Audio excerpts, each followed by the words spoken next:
For more than half a decade, I've always apologised for the inaccurate intelligence, in particular for the intelligence that Saddam had a stockpile of chemical weapons.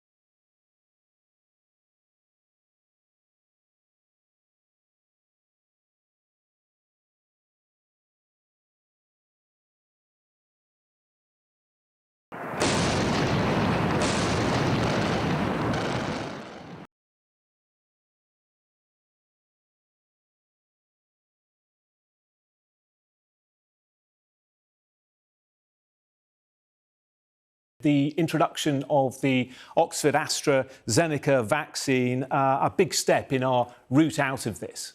The thing about the AstraZeneca vaccine is that it's very simple to administer. It's like a kind of flu jab. Look, I would never support anything I thought was wrong out of some blind loyalty to the US. The question is how we get an accelerated program for vaccination. I constantly say to people there are no decisions that have been made in relation to Iraq at all, but there is no doubt that Iraq poses a threat in respect of weapons of mass destruction. And I apologise for the fact that the intelligence we'd received was wrong. And there is no doubt that this issue is an issue that should be dealt with. Politicians like Tony Blair, who took Britain into this war with America, is that they could be arrested for war crimes. Which allows us to increase the production of the vaccines. For all of this, I express more sorrow, regret, and apology than you may ever know or can believe. My understanding is that AstraZeneca, not this week or next, but the week after, should be able to get up to 2 million vaccines a week. I think they can probably, if they know that the system can absorb more, do more than that, and you could end up with 3 million vaccines per week in February coming from AstraZeneca alone. I am quite sure, I think most people are, that he has these weapons. And then you've got the Pfizer vaccine, of course, which is more complicated, but still we've got significant amounts of that.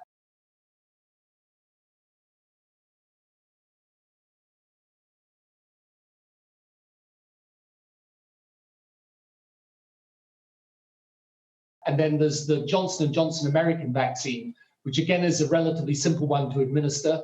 To allow Saddam to use the weapons he has, or to get the weapons he wants, would be an act of gross irresponsibility, and we should not and we must not countenance it. Sorrow, regret, sorrow.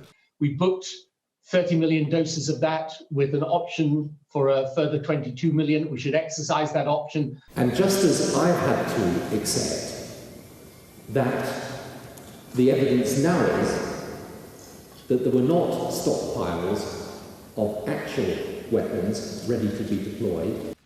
And apology that you may ever know.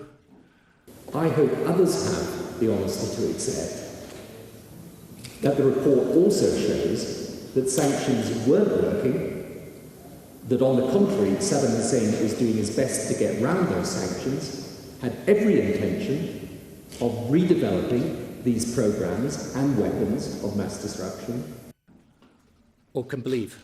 We should try and get that on stream in February as well. We need now completely to reconsider our strategy in order to get the whole country vaccinated much, much faster. It can only be a disaster. There is no doubt at all the United Nations resolutions that Saddam is in breach of are there for a purpose.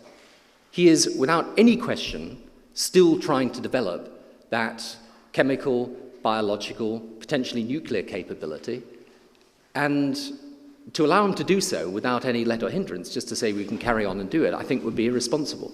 We should be, as soon as the vaccines are available, we should be getting them to people and using them. And that requires a different type of strategy, because you need to use all the GP services that you've got, all the services within the health service, of course.